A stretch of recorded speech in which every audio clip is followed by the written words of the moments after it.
So I'm going to start by juxtaposing what I call the old world and the new world. So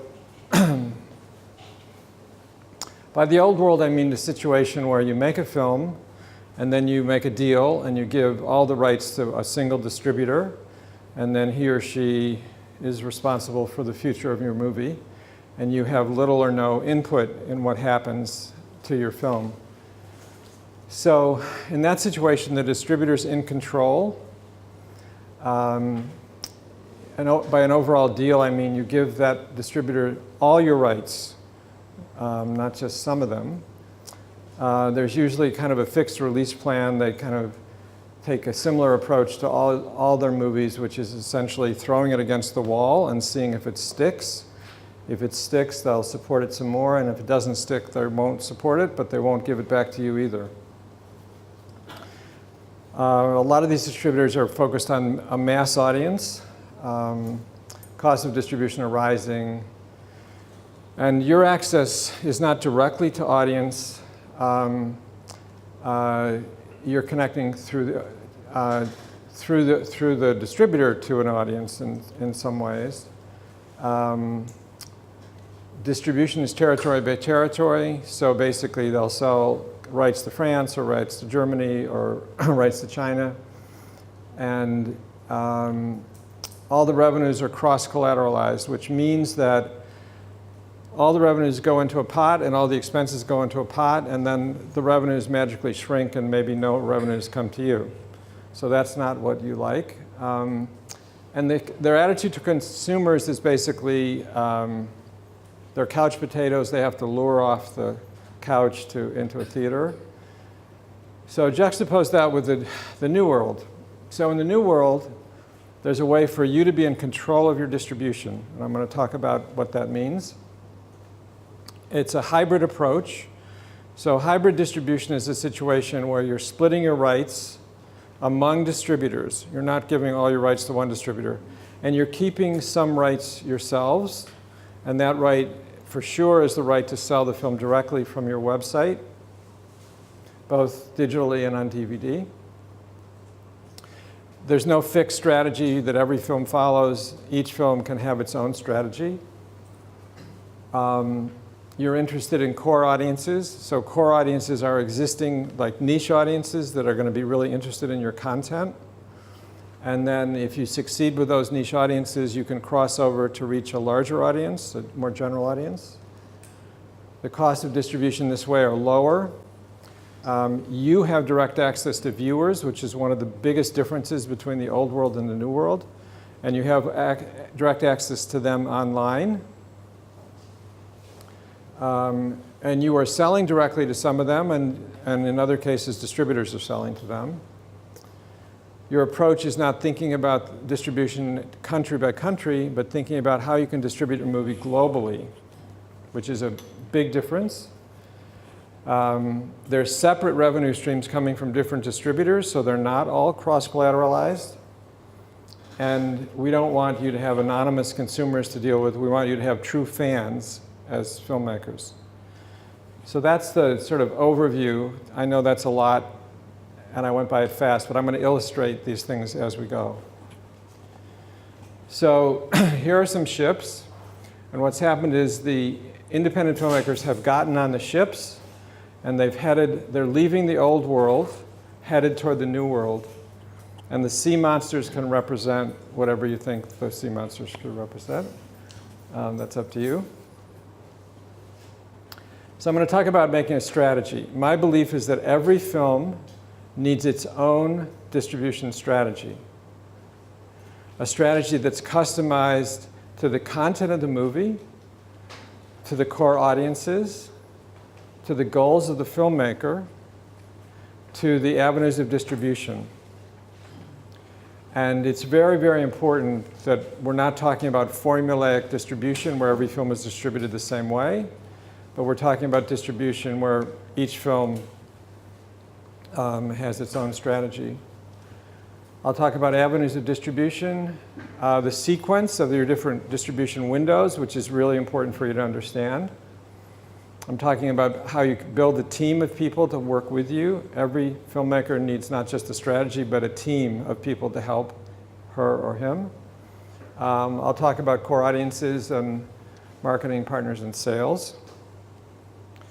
So I'm going to start with the US, and I'm going to juxtapose this to international distribution. And one rule for you to remember is that if a distribution company is good at international distribution, as in countries around the world, they are not good at US distribution. And if they're good at US distribution, they are not good at international distribution. So that should be sort of an assumption that you use, which means you're going to need help with the US, and you're going to need help with the rest of the world. But the same company cannot do both well. And if you can give me an example of one that has, you get an award because nobody does it well. Okay, so let me just ask, how many of you are involved with documentary films? Can you raise your hands? Okay, and how about feature films, fiction? Okay, great.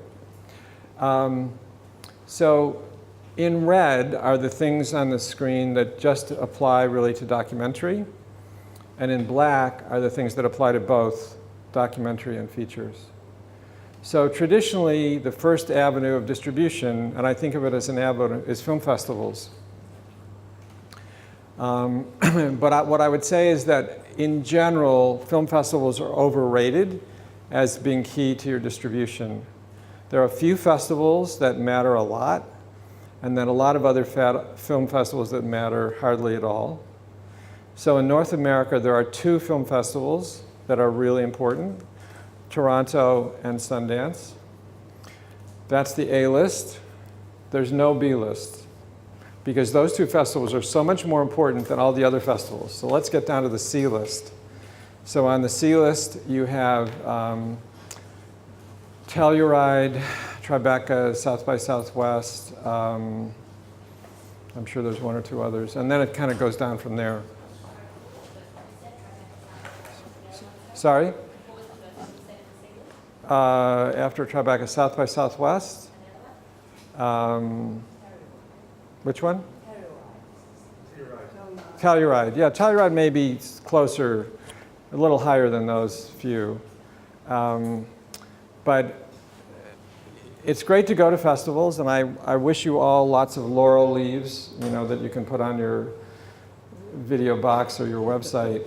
But fundamentally, they're not going to have much to do with your distribution, even though that's how it used to be, maybe more. But something for documentary filmmakers that they don't understand the importance of, and that's become really important, are showing your film at conferences. So think about the difference between festivals and conferences. Most film festivals are local events. Again, there are some exceptions, like Cannes and Berlin and the International Documentary Festival in Amsterdam and Sundance in Toronto. But the other ones are mostly local. So, Tribeca's in New York, South by Southwest is in Austin, Telluride's in Telluride.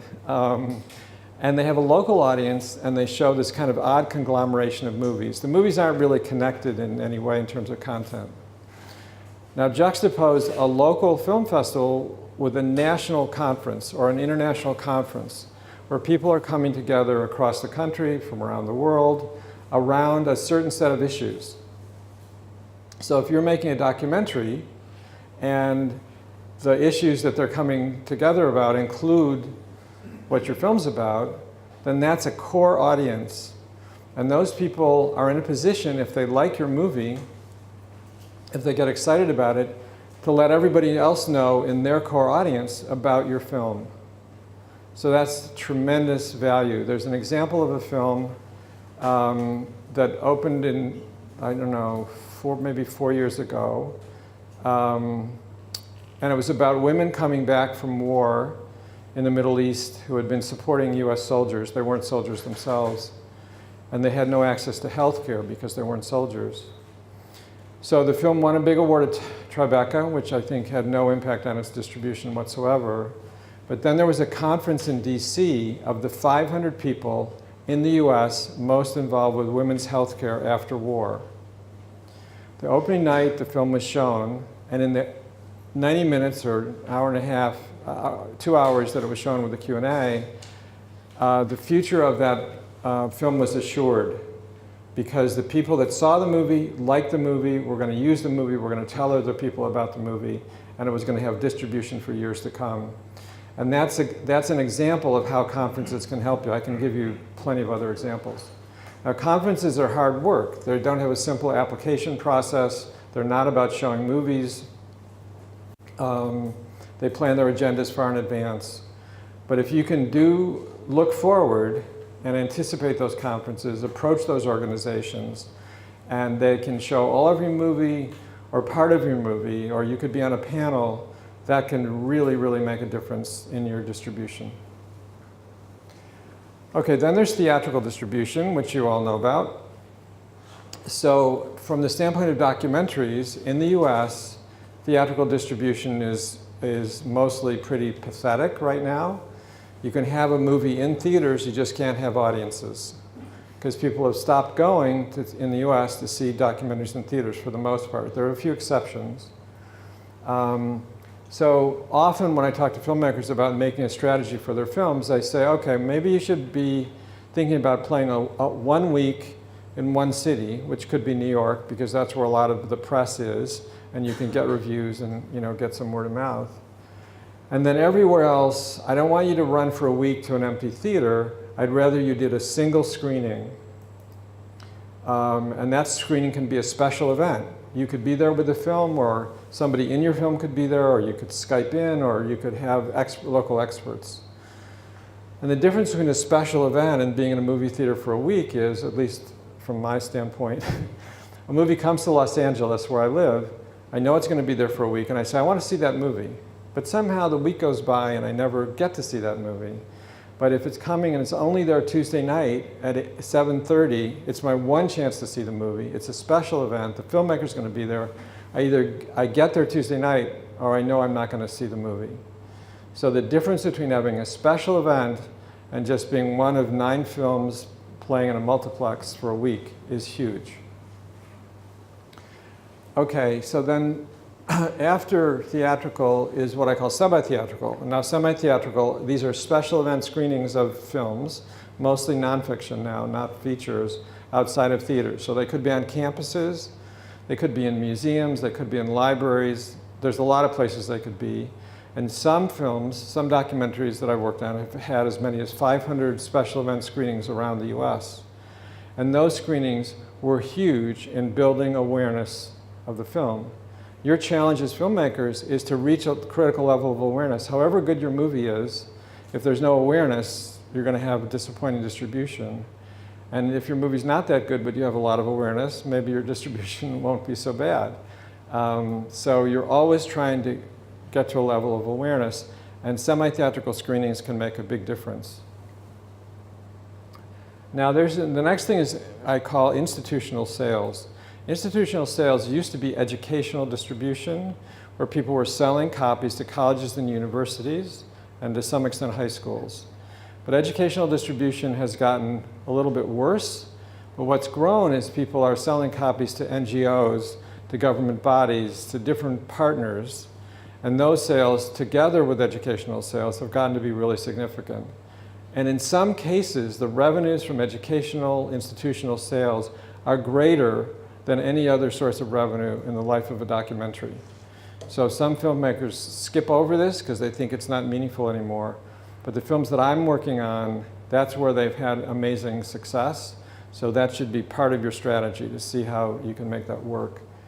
And in the past, educational distributors would either rent a movie for a screening or they'd sell a film at the same time. But I don't believe that's the right way to do it. I think you should have a screening only period first, before you start educational sales, and you should have an educational sales period before you start consumer sales.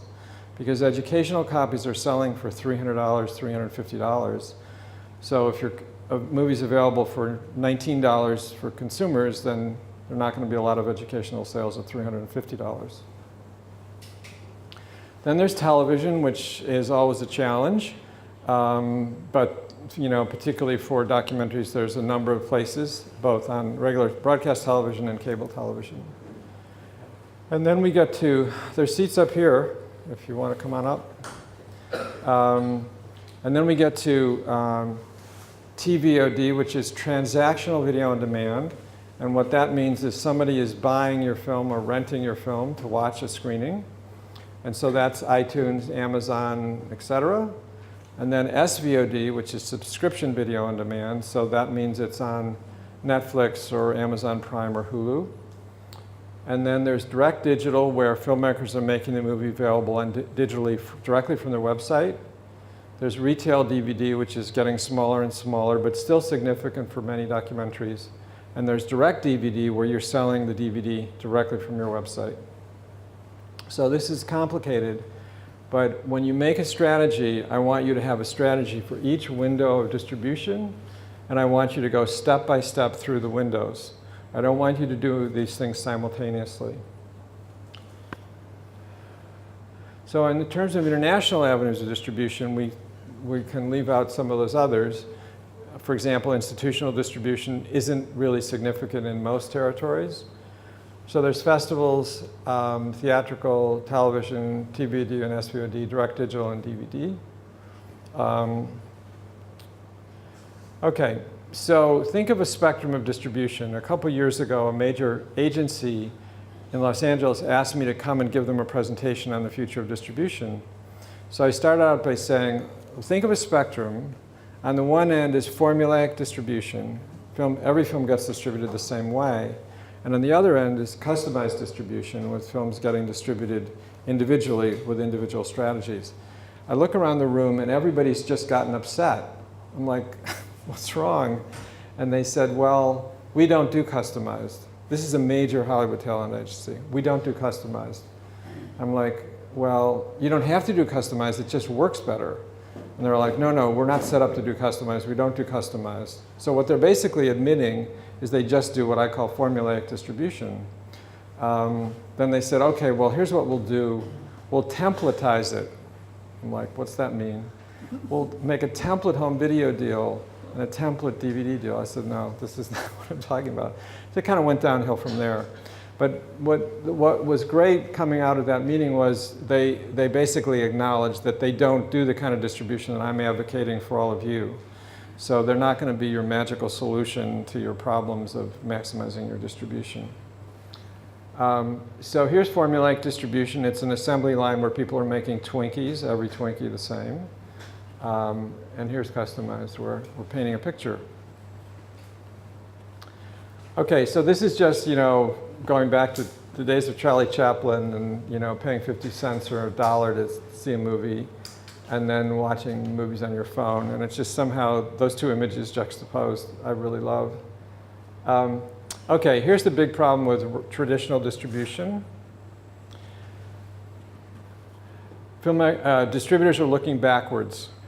They're looking at the way things used to be, hoping somehow they can breathe life into models that are no longer true.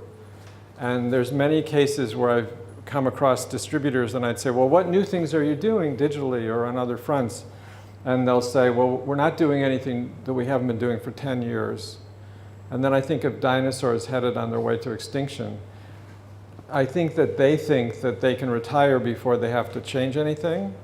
But things are changing, as I was saying to Ruby and her husband at lunch, every 20 minutes.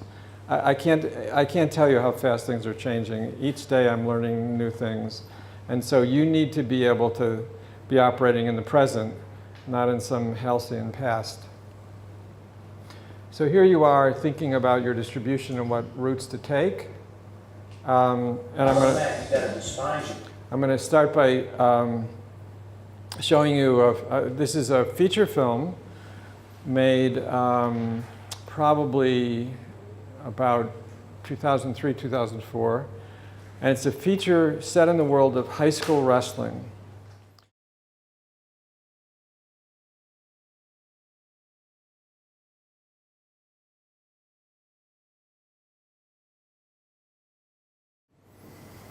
Okay, so this is a film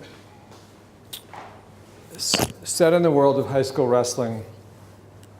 And the filmmaker shot it on a 35, started distributing it theatrically in the US, and it was costing him as much money to distribute it as he was making. So he said, okay, I'm going to start selling it out of my garage on DVD. So he hired 2 interns. And he said, okay, I want you to figure out who the core audiences for the movie are. So it was high school wrestling people, college wrestling people, and Olympic wrestling people, not professional wrestling. That's a whole different crowd.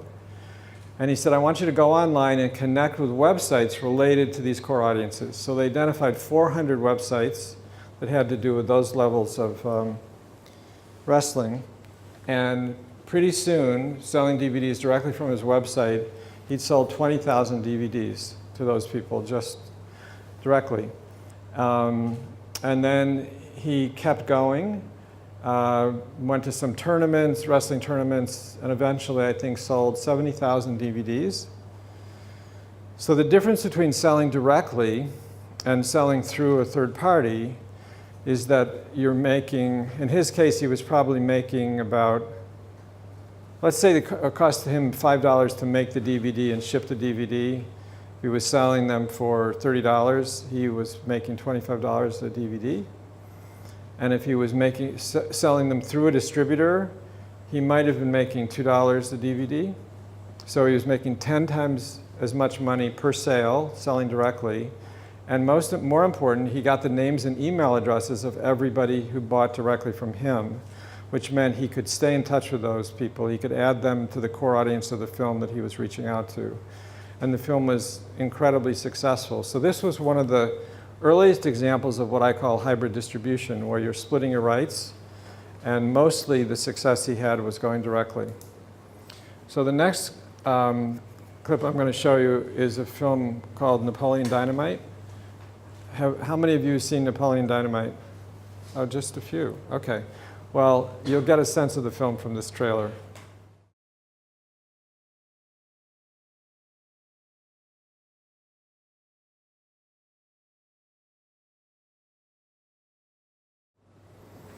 Okay, so let me ask who you think the core audience might be for that movie. Any thoughts? This is going to open theatrically. Nobody? Teenagers. Sorry, teenagers? Okay, anybody else? Ideas? We're getting warm. Okay, so what happened was the film premiered at Sundance. Fox Searchlight bought the movie. It was their first feature. Came back to the US. And then Fox Searchlight came back to Los Angeles, the people from Fox Searchlight, and they sat around and talked about core audience. So they decided the core audience for the movie was nerds. And what they wanted to do was get every nerd in the US to see the movie and memorize the dialogue, essentially. See the movie 3 times, I think, was their ideal. So they opened the movie. They spread word online to the nerds that this movie was coming. They saw the trailer. They got excited. The movie was in theaters. The first weekend, the nerds were there. The second weekend, the nerds were back. The third weekend, the nerds were there. The fourth weekend, the nerds were there, but this time their parents were there too. So that's like starting with the core audience, succeeding with the core audience, building that on that core audience as a base, and crossing over to larger audiences. And this is fiction, but the same thing applies to nonfiction. So I'm going to show you a couple more examples of that related to fiction. So this is a film by Tyler Perry. Oh, no, I'm sorry. I'll tell you about these. So My Big Fat Greek Wedding. It's a fiction film. And the assumption was that it was a Greek-American core audience. The movie opened, and the second weekend, first-generation immigrants from all other countries started to go see the movie. My wife and I lived next to some Persian Jews, and we were over at their house visiting, and they said, "Have you seen My Big Fat Greek Wedding yet?" And we said, "Not yet." And he said, "Well, it's our story." I'm sorry. This could not be further from your story. But there was a universal quality that people found in the movie. So again, starting with somewhere and then building on that to cross over. Bend It Like Beckham. Okay, this is a situation, soccer moms, soccer daughters, and an Indian audience. They reached those people effectively. Those people came out to the theater for the first few weeks, and then it crossed over to other audiences and became a big hit. So if you don't have an idea of that there's a starting audience for your movie, you got a big problem. But if you have a core audience, whether it's in theaters or online or however you're starting, you can do really well. Here's one more example of a film with a strong core audience.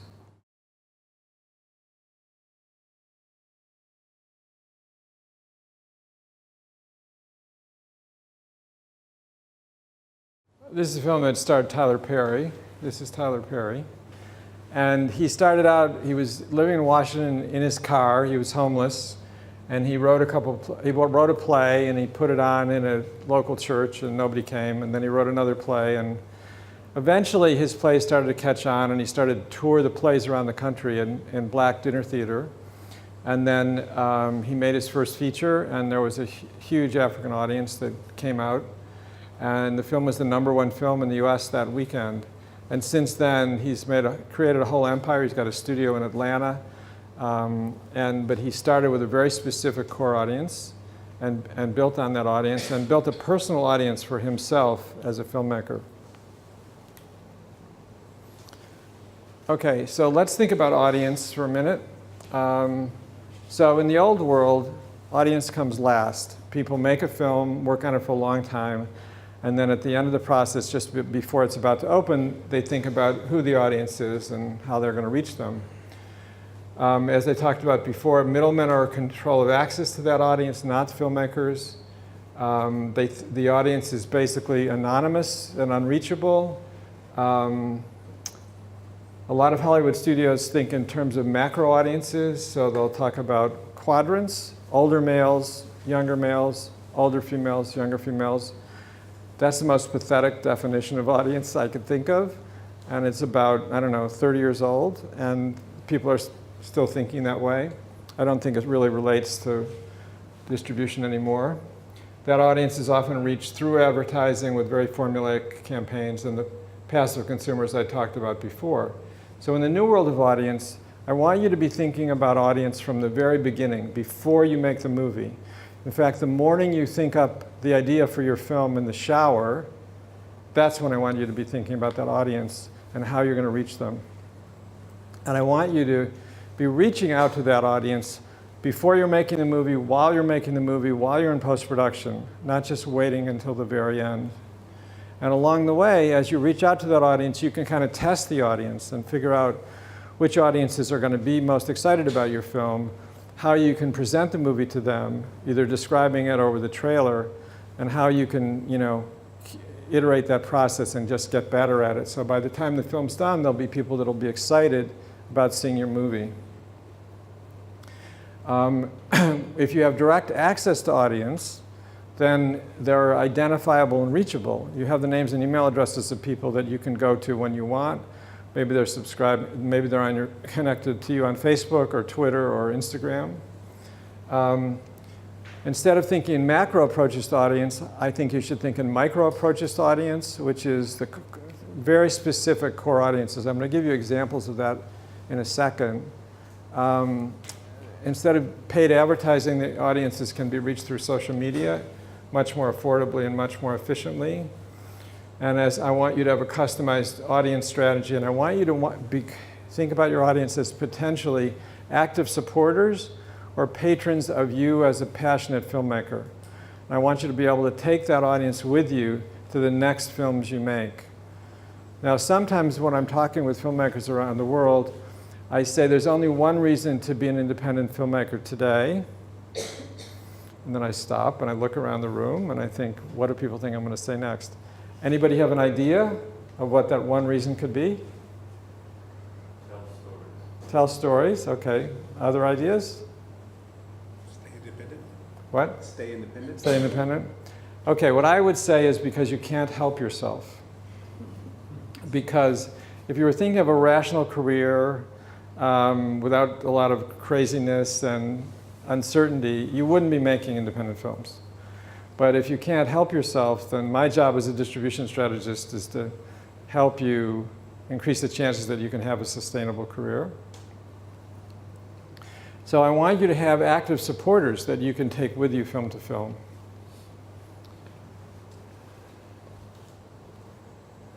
Okay, so here's an example of core audiences. This is a film called Note by Note, a documentary about the making of a Steinway piano. That may sound kind of boring, but it's a fabulous movie, regardless of whether you're interested in pianos. And so at one point, I asked the filmmaker to make a chart of his audience ecosystem. Maybe we can turn the lights down on this one, too. It's a little hard to read. Sorry, Catherine.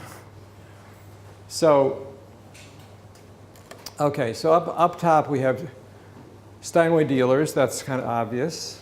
Steinway owners, that's obvious. Piano students and their parents, that's sort of obvious. My favorite, it's hard to read, second down on the left is piano technicians. Piano technicians, in this case, are piano tuners. So the filmmaker figured out that in the US, there's a national organization of piano tuners, and they get together once a year and they have a convention. So he got to show the movie to 750 piano tuners. They loved his movie, and ever since, they've been telling the people whose pianos they tune about Note by Note. That's a kind of killer core audience, that it's word of mouth, person to person. It's not paid advertising.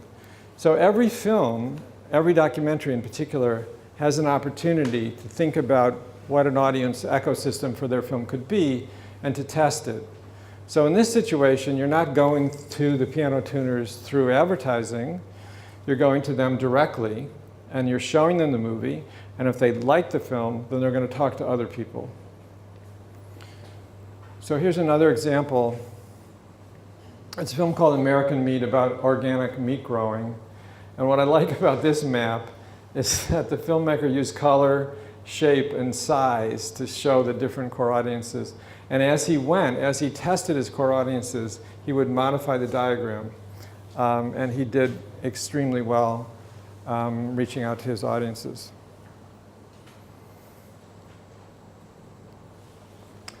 Okay, I said a little bit about this before, but I want to just say a little bit more. So how educational distribution has changed and has become what I call institutional distribution.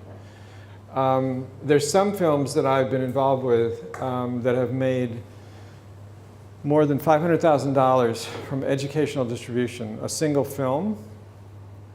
And that so dwarfs the money they made from television or from consumer distribution or from theatrical distribution. So I think for all documentary filmmakers to really understand the educational/institutional distribution opportunities for their film is crucial. And to create a window, which would be at least 6 months in terms of educational sales before consumer sales, where you can maximize it. Now, in the old days of educational distribution, distributors had customers, and then they put it in their catalog and they made it available to those customers.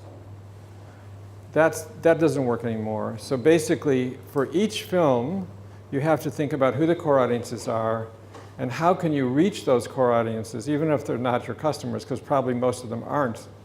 So that could be partnerships with organizations, that could be showing at conventions, that could be putting on free screenings virtually for all the members of an organization. That's one of the new things that people are doing.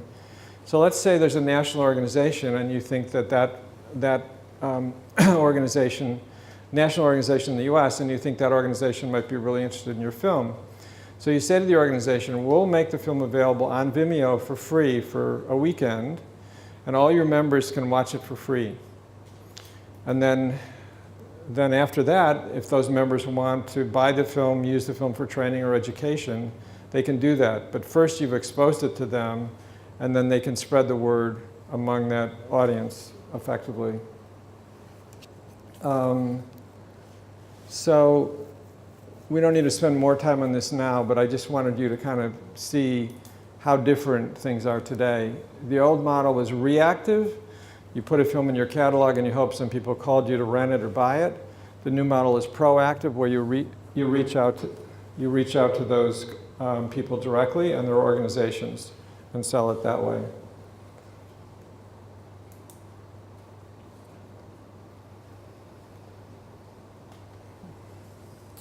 Okay, now this is a film about dyslexia that I consulted on, and it premiered at Sundance. And then, we started our distribution from there. And in the US, the estimates are somewhere between 15 to 20% of people are dyslexic, have some problem with reading. But it's not a well-known condition, and it's always seen as a kind of disability.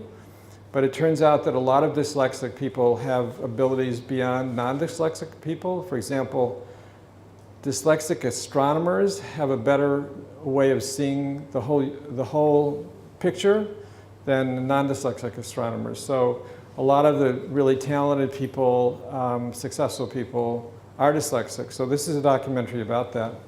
So let me just show you a little example of the trailer.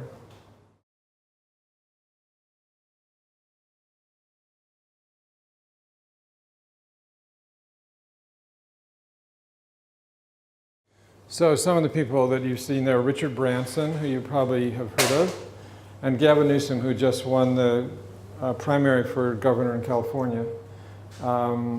So it was a film where we started out with a core audience of people who were dyslexic and families that had dyslexia, and organizations that were involved with it, and then doctors and social workers and psychologists who work with those folks.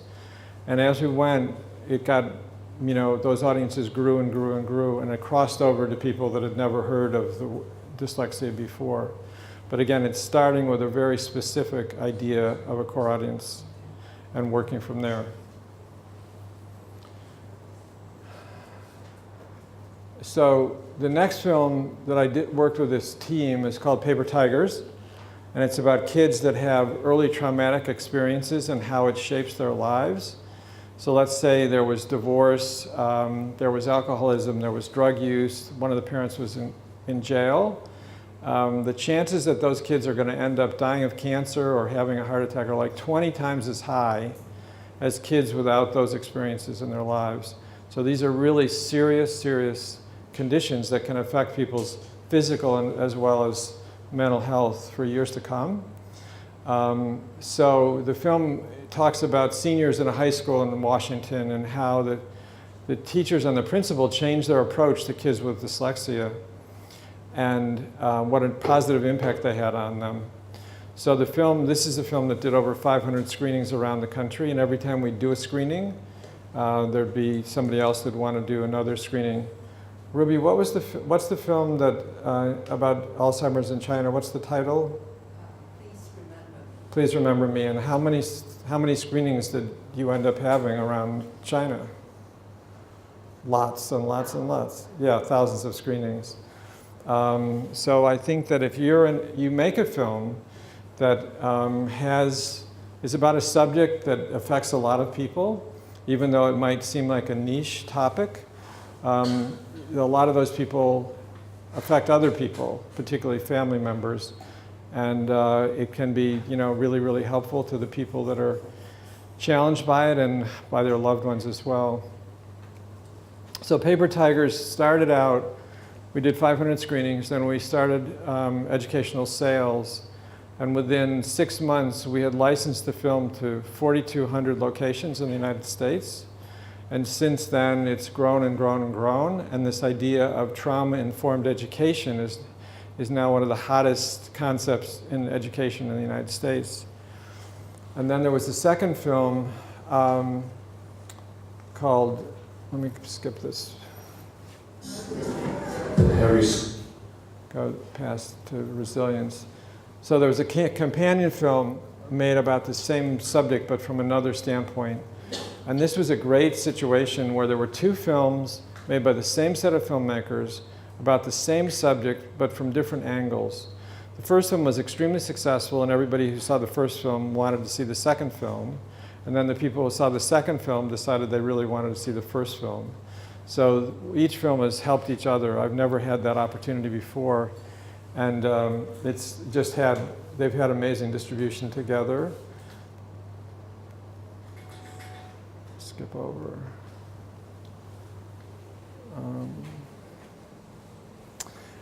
Okay, then one more example. It's a film called Girl Rising, about the importance of girls' education around the world. Here's the trailer.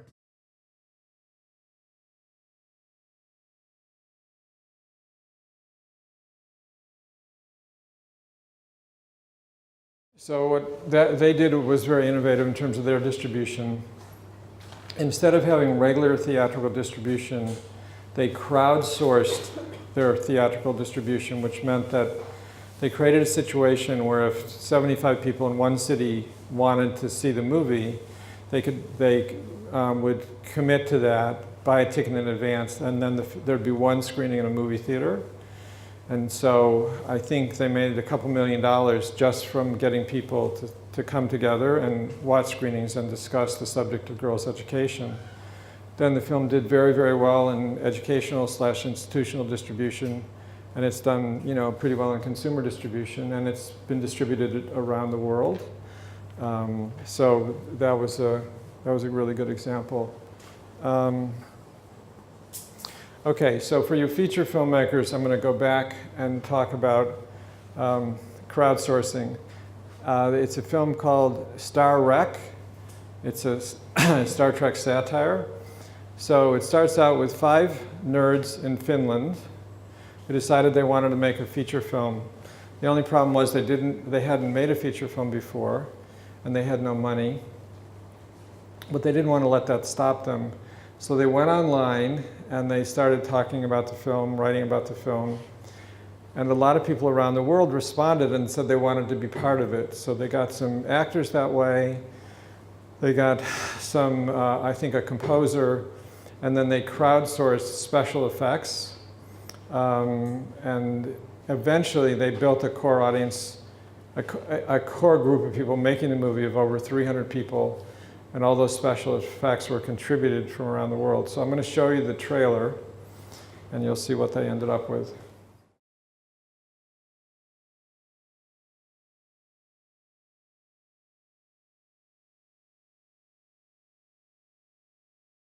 So they put the movie online for free, and then they sold DVDs, T-shirts, and other things. I think the movie cost about $30,000 to make, because all those special effects were contributed. And I think they made something like maybe something like 50 times the budget of the film through the response to people selling it directly online. But this was a case where they built awareness among the people making the movie, and then the people making the movie promoted it to all their friends and relatives, and then Star Trek fans got involved. Okay, so let me just run through some, what I call the 10 principles of hybrid distribution, which I've touched on. So the first one is to design a strategy customized to your movie. The next one is to split distribution rights. So plan A should be splitting your rights, and plan B should be giving all your rights to one distributor. The third one is to choose good distribution partners, which means doing due diligence on the distributors that say they're interested in your movie, and finding out from other filmmakers who have worked with those people how good a job they've done with their films. Then to limit the rights you give people to rights that they're actually good at. So often distributors get given more rights than they're good at or that they care about. And once you give that right away and nothing happens with it, then that right is essentially lost forever. It's very important to negotiate win-win deals that are benefiting you really and the distributor. Retaining the rights to sell directly, I think, is absolutely key. Building a distribution team. I talked a little bit about that before. So who's on your distribution team? It could be certain distribution partners. It could be somebody that can help you make screenings happen of the film around the country. Could be somebody that can help you with social media, help you design a website that's effective. Somebody that can help you find partners, organizational partners that can really make a difference in your distribution. So you absolutely need teammates, and you need some money to cash flow your distribution. You can't do it with no resources. Partnering with nonprofits and online communities, we can talk more about that if you'd like in the Q&A. Maximize direct revenues. That's really, really important. And then you want to grow and nurture that audience and take them with you to other films.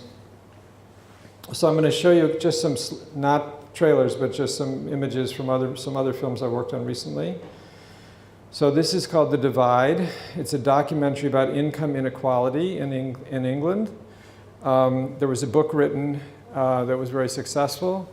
So the filmmakers thought there were enough people aware of this subject and aware of the book that they would support making the film. And when the film came out, it was in theaters, single screenings, but every time there was a screening, there was a discussion afterwards. And so this discussions made all those screenings special events and grew word of mouth over time. This is a French film. The same thing was true. They opened it in Paris, and they kept doing more and more screenings. It ran in theaters in Paris for a year, even though they had no conventional distribution, and ultimately was very, very successful. Here's a film called Down to Earth, which did conventional distribution in France and was unsuccessful. The filmmakers are Dutch, living in the UK, but when they did it in the Netherlands, they decided they were going to create screening events, discussion events, and people would come and see the movie, and then they come back and see it again with their families and with other people. And I think it's the most successful documentary distribution in the Netherlands ever. And now they're about to take that model to the UK. These quick slides from trailer posters are films that got theatrical distribution in the United States one night at a time, not running week runs. There were big enough core audiences that, and this film, the Beatles film, they were doing single screenings, and so many people responded that they made almost $3 million just from those single special effects screenings. Okay, now these filmmakers are really interesting. This is a couple based in Australia, and the first film they made was called Food Matters. And what happened was the father of the man in the couple was sick, and the couple thought that if they could help him improve his nutrition, he could do much better. So the first thing they did, they weren't filmmakers, the first thing they did was they bought Dad some books, and Dad was too bored to read the books, so that didn't help. So then he said, well, we have to make a film for Dad. So they went and made their first film, and they showed it to Dad, and it helped him a lot, and they thought, well, maybe there's some other dads and moms out there that could benefit. So I'm going to show you the trailer for Food Matters, because these filmmakers are sort of out there on the cutting edge of independent documentary distribution.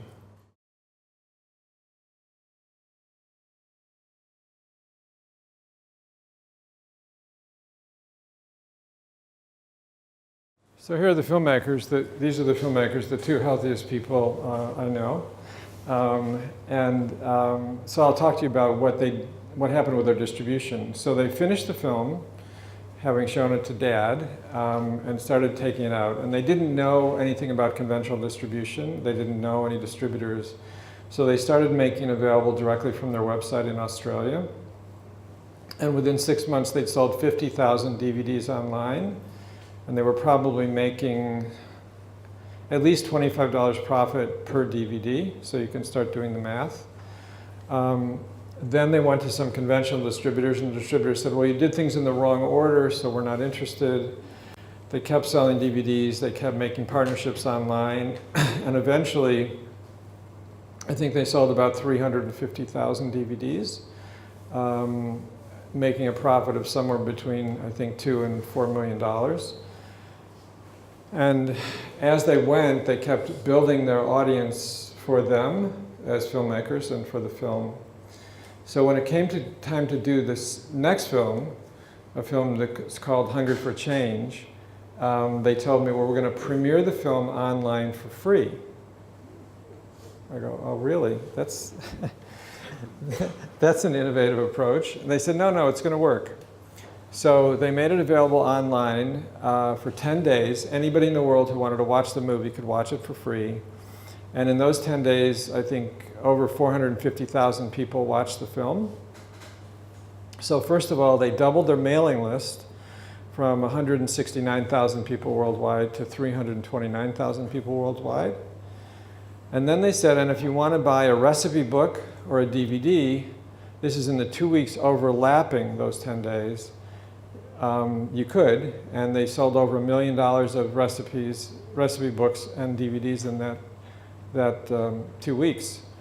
So now they'd launched the movie. They were already in the black in terms of the financing of the movie.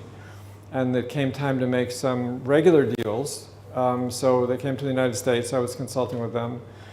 And we were able to make a great deal with the distributor because we'd proved there was a big core audience for the movie, that they were aware of the movie, and that they liked the movie. So there was no like risk here. It was like kind of a sure thing. And so we were able to make a great deal in terms of digital and DVD distribution, and the film did fabulously well. So these filmmakers are in a position where they now have a core audience, personal core audience of over 1 million people worldwide. And they can make the movies they want because they can self-finance them. They know that there's going to be more money coming in than it's costing them to make the movies. They can pick and choose distribution partners, and they don't need a day job to pay the rent. So they're truly independent. Let me just go through a couple other slides related to them. You should visit their website, which is foodmatters.tv, and you can see how they personalized what they do and how people are connecting with them as filmmakers. This is Hunger for Change. And then I'm going to show you this. They decided at a certain point, because their approach to distribution is global, not territory by territory, they were going to create a new service that would be available online called foodmatters.tv. So let me show you the trailer they made for that.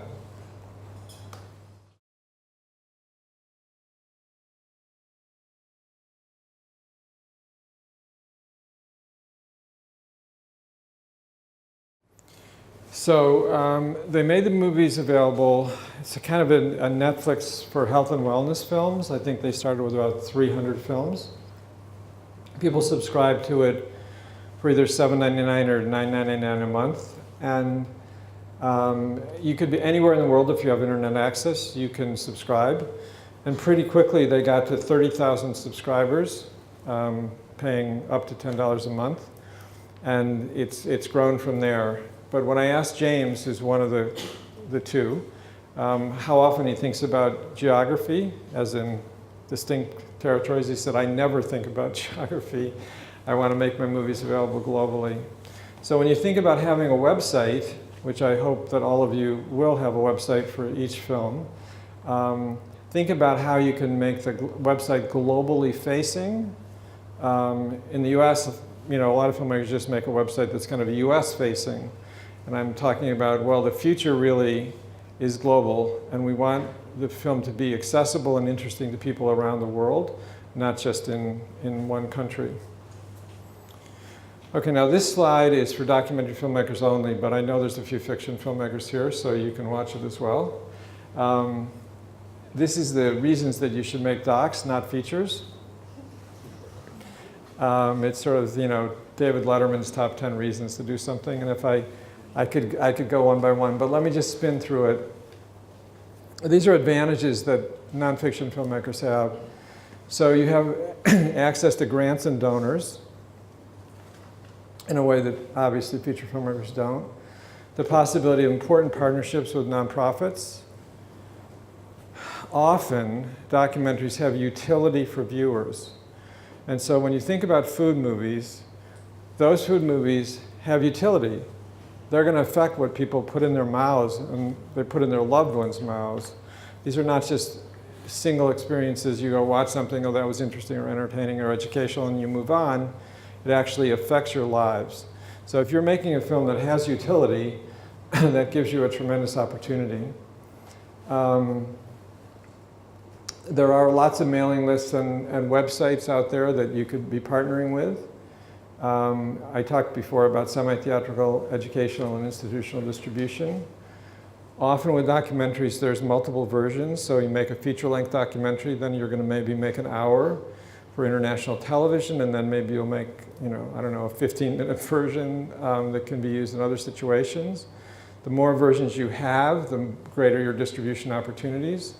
There's one filmmaker I know, she had a feature, and she was showing it in screenings around the United States. So when she showed the feature, which was 90 minutes, nobody would stay for a discussion.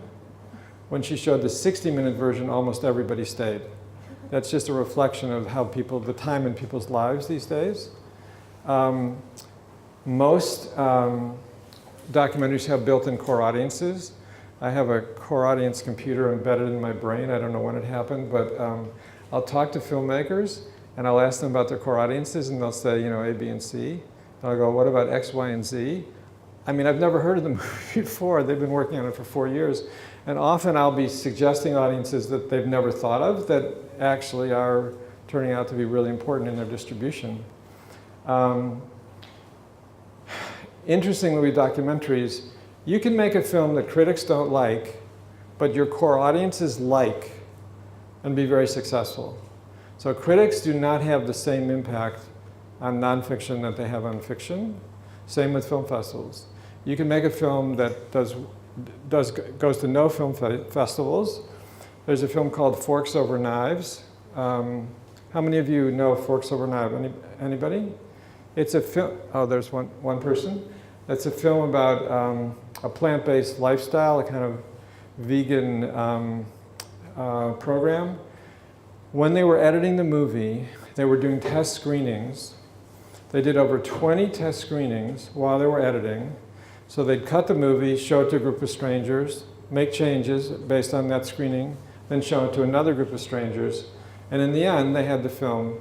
The film has been phenomenally successful. I can't even tell you how successful. I think 4 years after it started distribution, it was the #1 selling documentary on Amazon in the US. And I think it's because of what they learned in those test screenings, and those audiences found the movie just irresistible.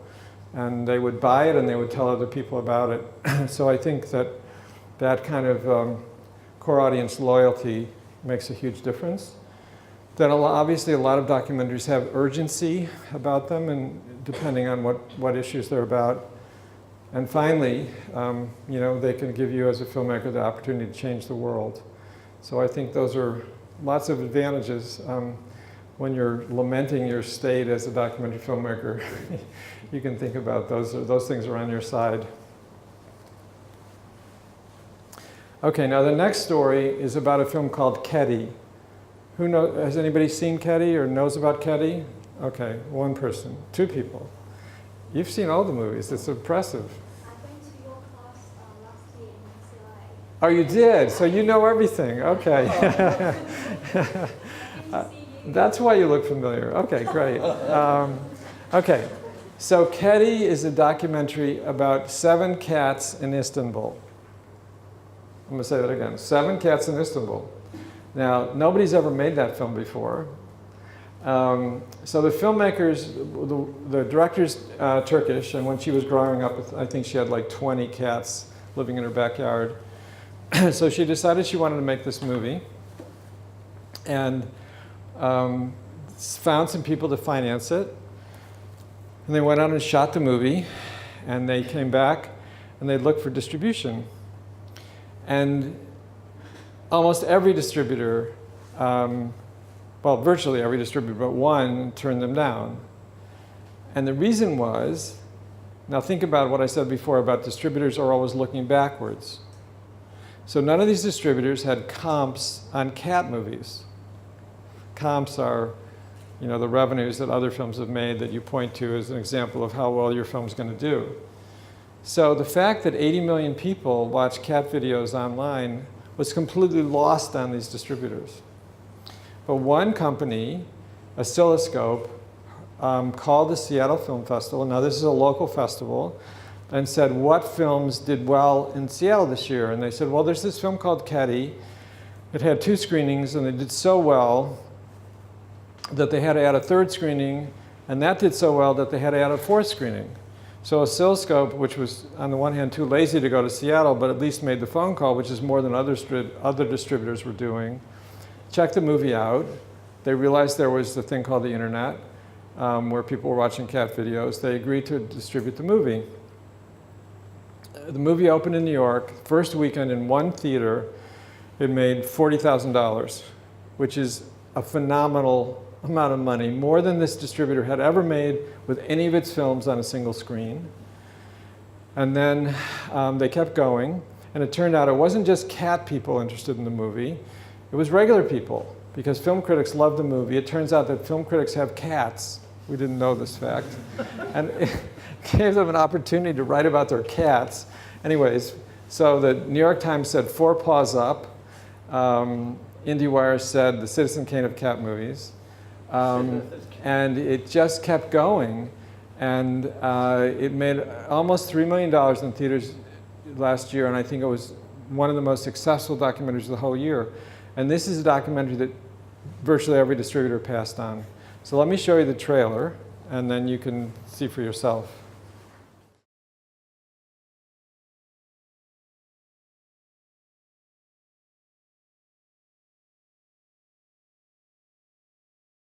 That is one great trailer. I can't watch it enough. I love the movie and I love the trailer. And this is the poster. So one of the morals of this story, and I wrote a distribution bulletin on this, which is really worth reading. It's on my website, is that if you make a movie that people haven't seen before, then you're going to have a challenge finding distribution. You might have a challenge getting the movie financed, but once it's in the world, the fact that it's a unique movie creates opportunities for you in distribution. So in this case, people couldn't remember the name Ketty. They just go, oh, the movie about cats in Istanbul. That's not, that's not like any other movie. So people would talk about it, and it would have an identity. It would stand out from the herd, no pun intended. And so I think it's really hopeful to think about, doing something that's really original, that as you can get it into the world, it could have a long and happy life, as Ketty has. So let's stop for a minute and see if you have questions. You want me to cover any topics in more detail? And then I have something else that I want to show you. So does anybody have a question? Or I know I've covered a lot of territory. Anything that's unclear or you'd like me to talk about more? Yes? Just returning to those 10 points that we had, the second last one was maximize direct revenue. Clarify what you meant by that. Okay, so direct revenue is selling it off your website. Yeah. There's no middleman or middlewomen between you and the money. All the money is coming to you. I mean, there may be a company that's facilitating the digital distribution. Maybe they got a little fee for that, but it's all your money. And you're always going to make, it could be DVDs or a download or a stream, or it could be related materials. But any sale that would be made through a third party, a distributor, you're always going to make less. Yeah, no. And the value of the customer information, the name and email address, in many cases is going to be more valuable to you, greater to you than the value of the money.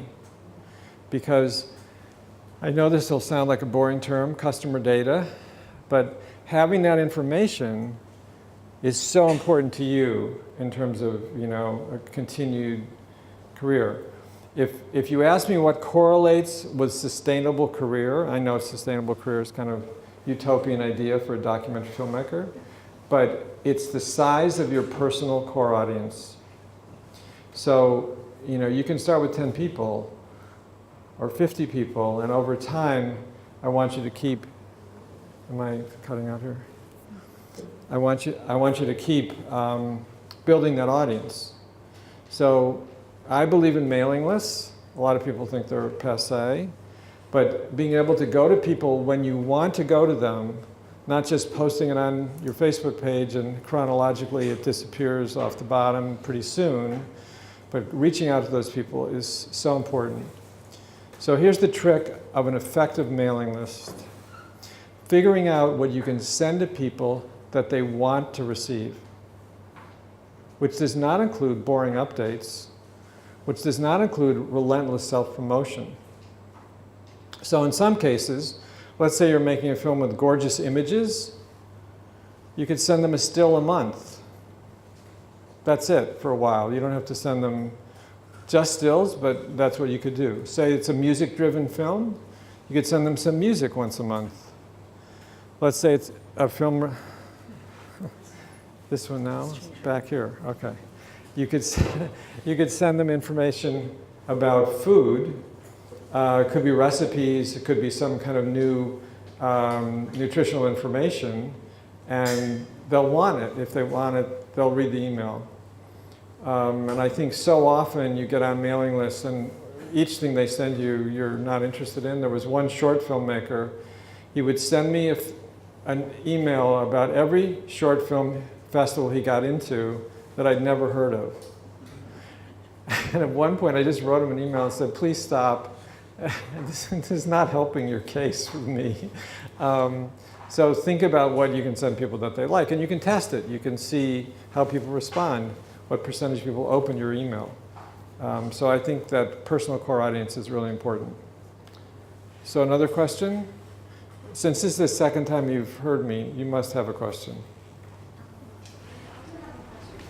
After the last time, I started to collect mailing list, but you mentioned that the advantage of distributing. You mentioned the advantage of distributing a documentary. Say, well, why it's better to make a documentary than making a fiction feature. So how do you find, in your career, when you help to distribute a fiction feature, how do you find the big difference? What's the big difference? Well, to start, what's the disadvantages? well, to start with fiction films, festivals are really important. I'm sure there are examples of fiction films that have gotten distribution that have never gone to festivals, and so if you make another zombie film or whatever, I'm sure that you don't necessarily need festivals. But for, kind of serious narrative films, film festivals are really, really important.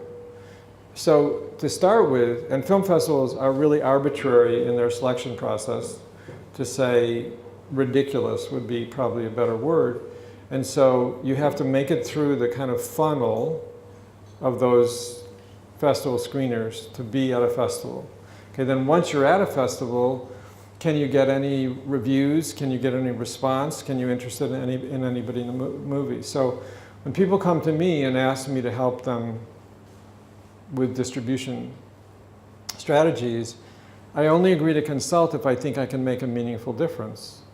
And so when it's a fiction filmmaker, the answer is usually no, because I can't tell them things that they can do that are going to really increase their chances of getting into a festival or doing well at a festival or even making a better movie.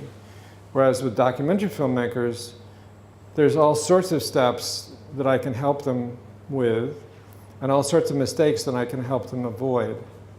So if a fiction filmmaker has made it through festivals and gotten some attention and then get some offers from distributors, at that point I could help them. I could help them figure out if the distributor's a crook or an idiot or they've made a really unfair offer and there's a way they could negotiate a deal. But in the first instance, I can't help them at the beginning. Whereas with documentary filmmakers, they can be doing things, as I said, before they're making the movie, reaching out to the potential members of their audience. And so it's more, in my experience, fiction filmmakers, the odds are so long against them these days that they need to be not just good, but lucky. When is the best time for a documentary filmmaker to come to you for advices? Okay, the question is, when is the best time for somebody to come to me for advice? The answer is there's no such thing as too early, but there is too late. Sometimes people call me and they tell me the 3 fatal mistakes they've already made. And I'm like, oh my God, I'm sorry, it's too late. You know, they premiered at some festival that no one ever heard of. They gave the premiere to who knows who and why, I don't know. Or they've made a deal with a horrible distributor, or I don't know. There's mistakes to make. They've submitted their movie to festivals too early. So the movie wasn't finished, wasn't as good as it was going to get, and then they're going to send it to festivals and get rejected and then think they can go back another year when they can't. So there's a lot of mistakes that people can make. But with fiction, nonfiction filmmakers, there's a lot of things they can do along the way. And one of the things is to reach out to potential partners. You're making a documentary. I want you to reach out to those NGOs while you're making the film. Your chances of getting them on board are much greater if it's while you're making the film, because they think you're looking for a real partner. You're not going to let them edit the movie. But if you wait till the film is done, they're not thinking you're really looking for a partner. And that win-win situation where people are partnering, which is how I want you to work with distributors as well as with NGOs or whatever, is really crucial to that. And NGOs are not going to give you money to make your movie, but they can give you in kind. They can connect you with their membership. They can support the movie in a variety of ways that can benefit them. They could be showing your film do screenings as fundraisers for their local chapters. There's a lot of ways they could benefit from your movie. Okay? Okay.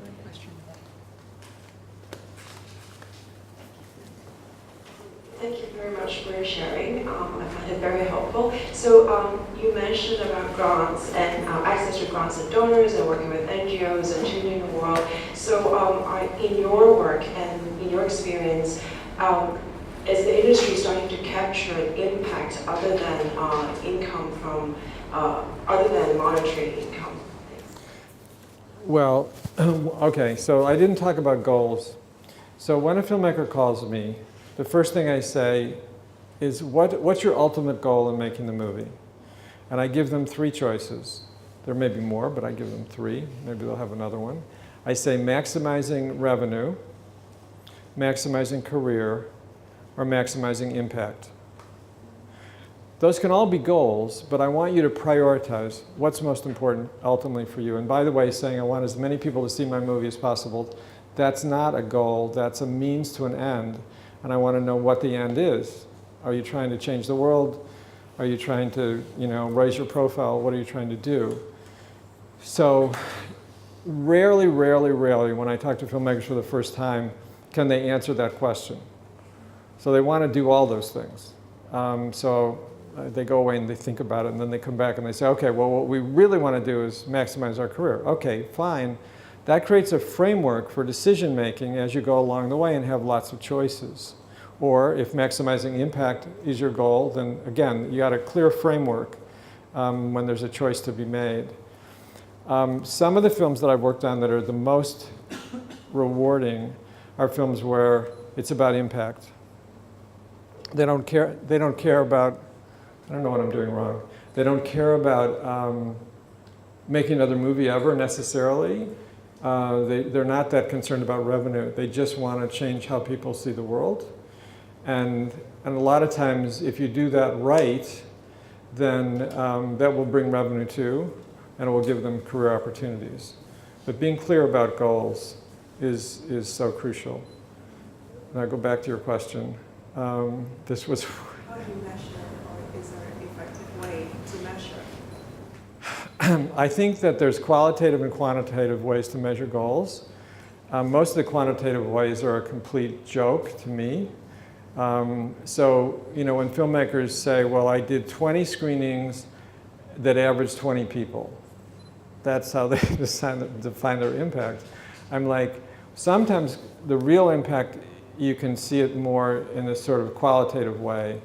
It's not easy to do a survey or have a number, but you can see now people are talking about this issue, or now more organizations have made it a priority, or the politicians are starting to pay attention.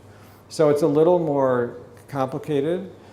There's a distribution bulletin that I wrote about a couple movies. End of the Line, which is about overfishing and all the things they did to have an impact.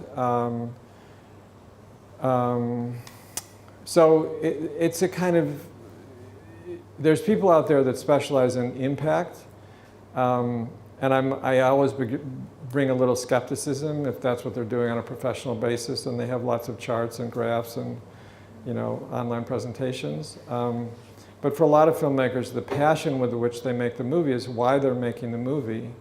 And I think it's very important in your emails, on your website, in your bulletins to your mailing list, to give a sense of the passion with which you're doing your work, so that people will want to support you as a person, a passionate filmmaker.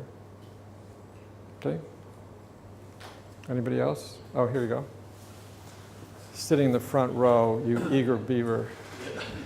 Well, we're sitting in the second row. I know, but this is progress. I wanted to ask, like, what are your thoughts on online streaming platforms like Netflix, which you touched on? I guess these days it's seen as, like, you know, a beacon of hope for documentaries, but at the same time they're kind of like a walled garden. You know, you don't know about their audience data, like views. Right.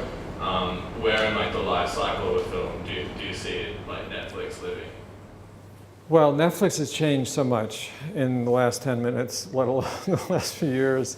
So basically right now, Netflix is not acquiring independent documentaries. They're putting all their money in creating original content. Now, sometimes it's a little unclear because they could acquire something and say it's an original when they didn't really make it, but they want to, you know, promote it that way. So they are doing some acquisition, and I know of one film when they announced they weren't acquiring anything, and then they made an offer to this film, and I'm like, yeah, well, you're not saying you're doing it, but you are doing it. Okay, pros and cons. On the one hand, I have to give Netflix credit for changing their model along the way. So they started out, they were DVD rental through the mail.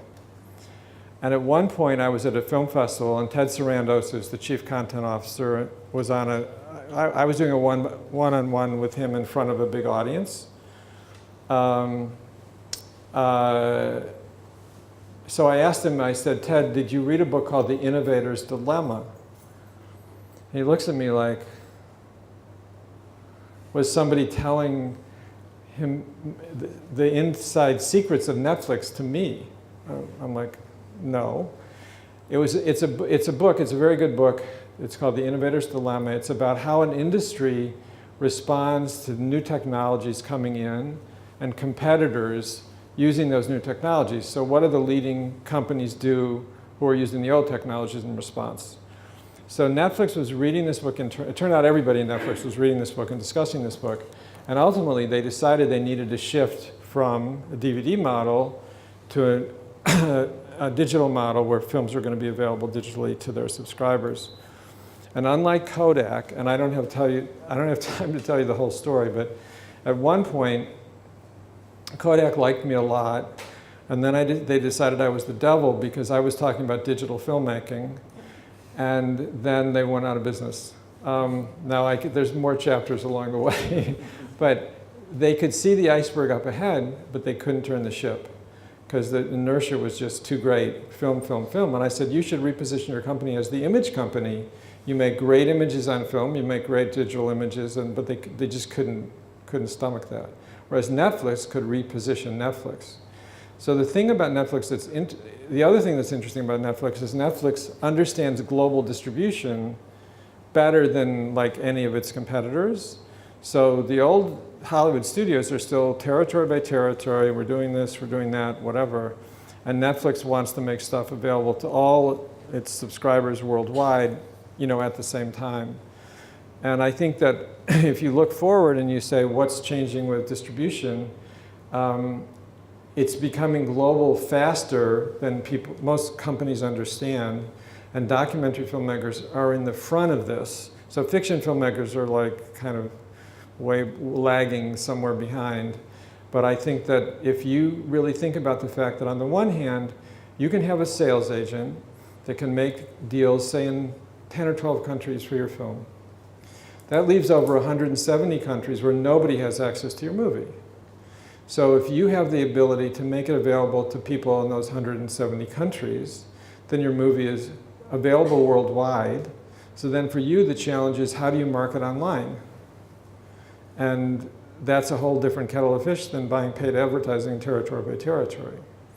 So I think if you think about how core audiences operate internationally, and we were discussing this at lunch, so let's say you have a niche audience that's, you know, not that big in Hong Kong and, you know, Argentina and wherever, but if you aggregate that niche audience over all the territories where it lives, it gets the critical mass. So I think that's thinking about global distribution in a way where you can aggregate core audiences regardless of where people live, and have enough people buying the movie, you know, renting the movie, whatever, that it's a sustainable model. So I'm not scared about the fact that it's a niche. If there's an audience out there that is really going to be interested in your movie and excited about it and support it and spread the word about it, then let's think about, you know, what worldwide, you know, that can add up to. And then once we reach those audiences effectively, can we use them as a base to cross over to other audiences? But I really want you to have a starting point. So the other thing about Netflix is that if you make a Netflix deal, educational distribution, as I talked about, or institutional distribution kind of goes away. Netflix is basically, you know, the only way the movie's going to be out there. So there are films that I know about. They had a whole model of how they were going to distribute the movie and all the stages and all the partners. Then Netflix made them an offer. And that was like, okay, well, we'll just take the offer. And so all those opportunities for impact and partnerships and change over time went away because the filmmakers had no control of the movie anymore, and Netflix wouldn't let them do those other forms of distribution. So there certainly are cases where you could get a Netflix offer, and I would recommend that you turn it down. That may sound crazy, but there are situations like that.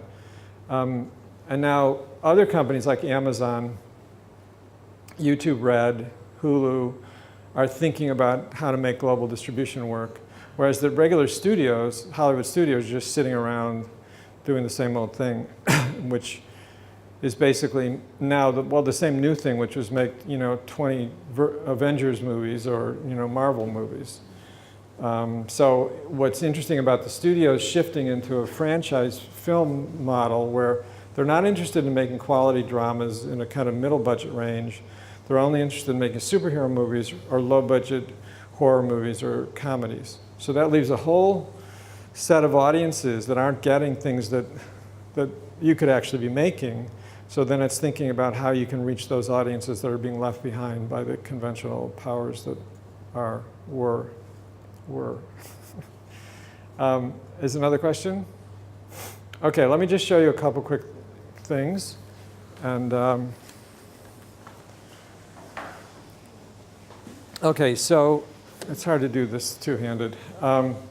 So I was at the Toronto Film Festival, and there was a documentary day, and I was keynoting the documentary day, and I started out, and I asked the audience, I said, okay, will all of the independent documentary filmmakers raise your hands? Everybody's hand went up. So I said, okay, well, keep them up, and I'm going to define independent. So I say, okay, independent is not having to chase money. 80% of the hands go down. Independent is not having to chase distribution. 10% more of the hands go down. Independent is not having to have a day job to pay the rent. All the rest of the hands go down. I said, okay, I'm not trying to make you depressed. I just want to think about what independence is and what it isn't. So let me show you this spectrum.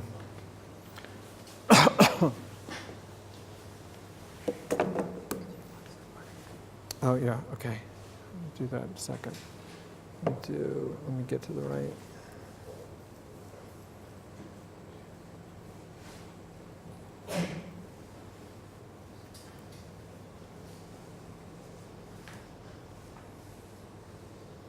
Okay, so this is, okay. So this is the spectrum of independence. And you can think about where you are from totally dependent on the one end to truly depend on the other. And the idea is, how can you become more independent or less dependent, depending on how you think of it.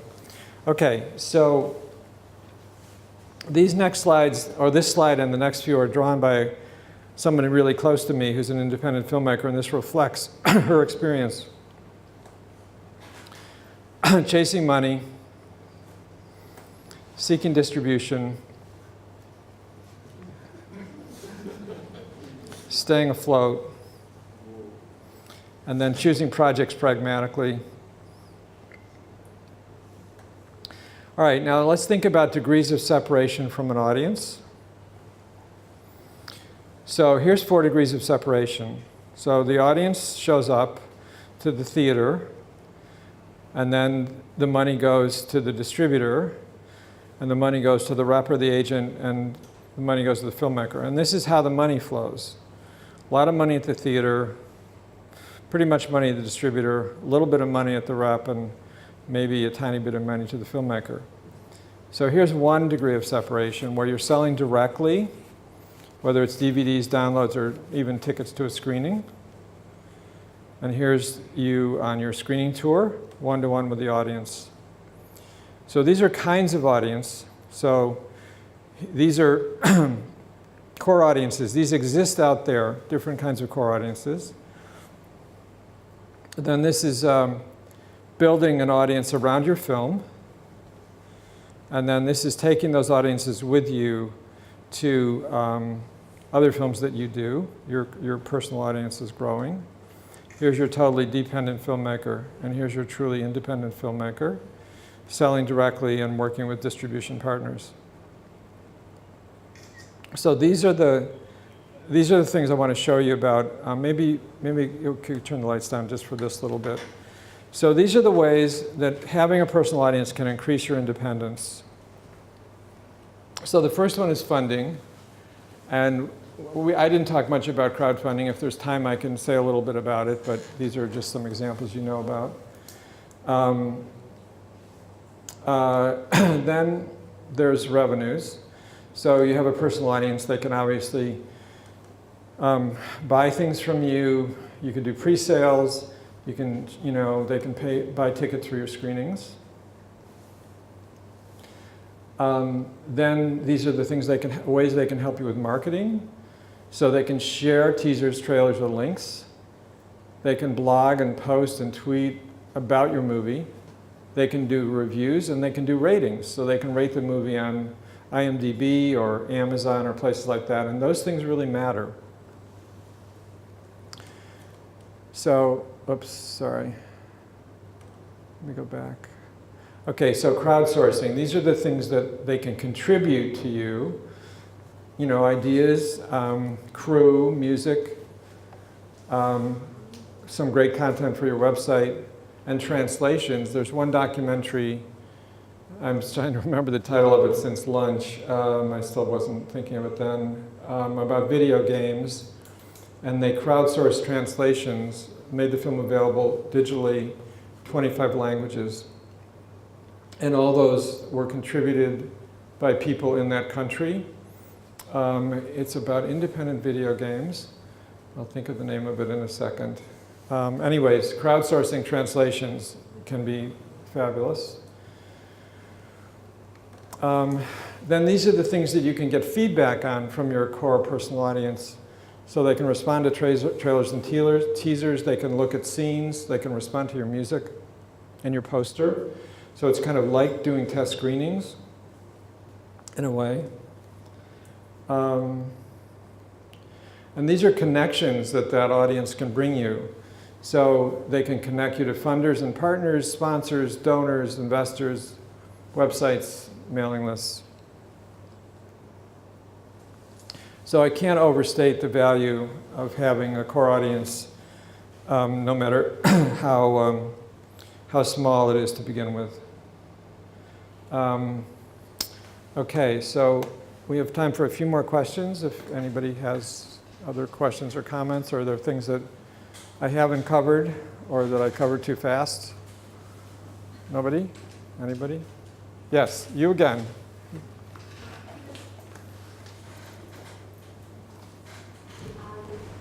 last time you didn't show us food matters in our course in LA, so I'm just a bit curious. So these couple are not filmmakers.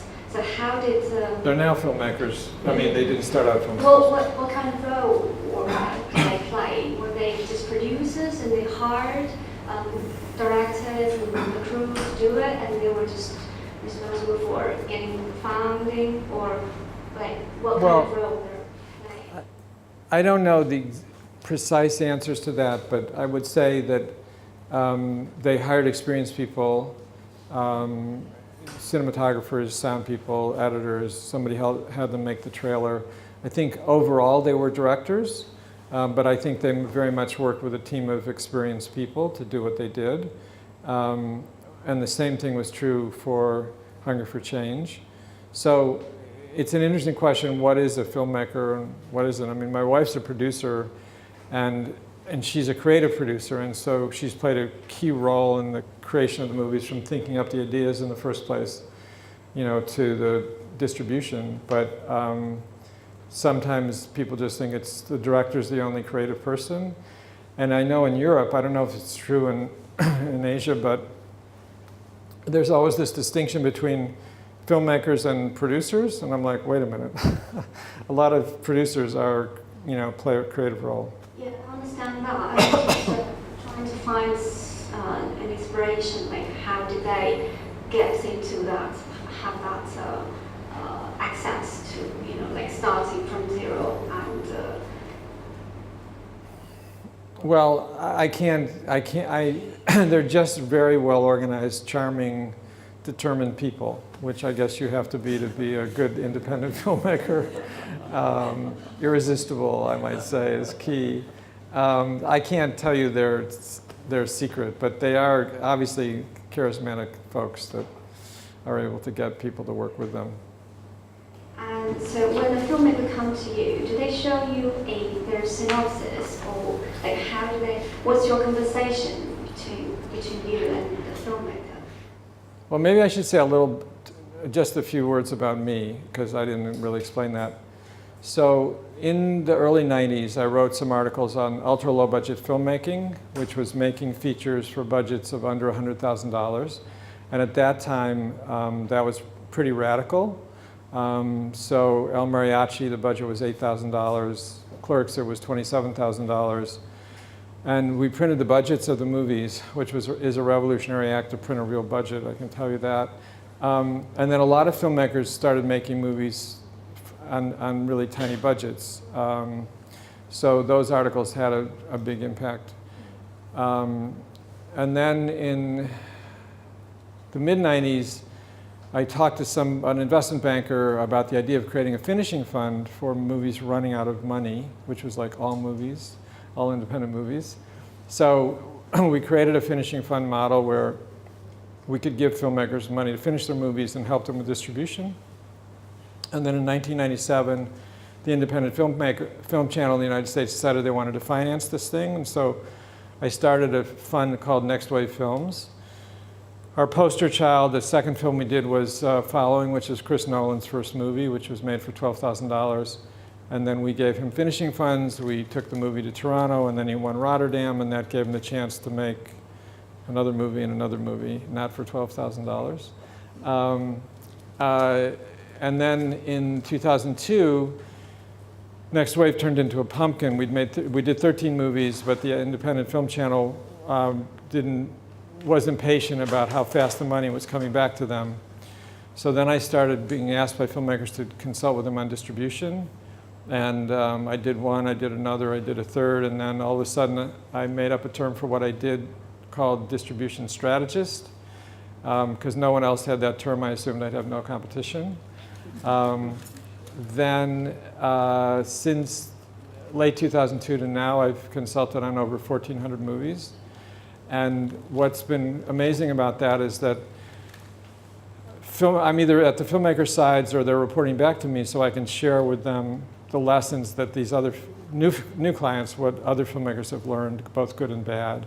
So it's like I'm the conduit between them. They're all helping each other. They don't know it. It's not directly, but so that's been how it's gone.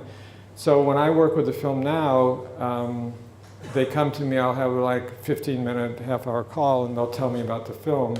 And usually I can tell on that call whether or not I can really help and whether I really want to help. Sometimes people are like so crazy to begin with that it's like, no, I'm not the right fit. And then the earlier I can start, the better, because I can help people do things along the way, which they'll run out of time to do at the end if they wait too long. So it's kind of an intuitive process, just trying to find the people that I can help. But fortunately, there's a lot more people that want help from me than I can give help. So that means that I can choose projects that really excite me. And a project that really excites me is generally one that's going to really have a good impact on the world. And there's some projects that politically, I don't realize how evil they are until I see the whole movie.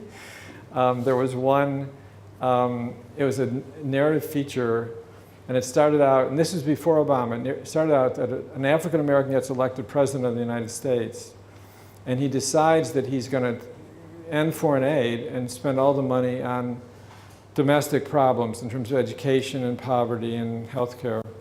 And of course, by the end of the movie, the all-out nuclear war breaks out and the world's destroyed. So I'm like, I'm not working on this movie, no way. Sometimes somebody will send me a movie, and they'll pay me, and then I'll watch the movie, and then I'll send them their money back because there's no way I can help. It's too late. It's like, but I've been lucky to have lots of great clients and just kind of be with them, you know, stage by stage as things grow. I don't have a crystal ball, I don't have magical powers, but my goal is to help. I want them to look back on it all and say they did the best they could, not they made a bad deal with an evil distributor and they will regret it for a lifetime. So are we running out of time? Is that, anybody else want to sign up to the distribution bulletin? Some of the people came in late, or maybe all those people already left. Anyways, any last questions? If not, no? Okay. So the last thing I want to say is that I've talked a lot about change, but things are really, there's more opportunities for you as independent filmmakers today than there have ever been. I'm not saying it's easy. It's harder to bring a film into the world than it is to make one in the first place. But you have opportunities that weren't there. And so I encourage you to recognize, the opportunities that you have, to find teammates that can help you. And if you can't help yourselves and you just want to continue being independent filmmakers, I wish you all sorts of luck. Thanks a lot. Thank you.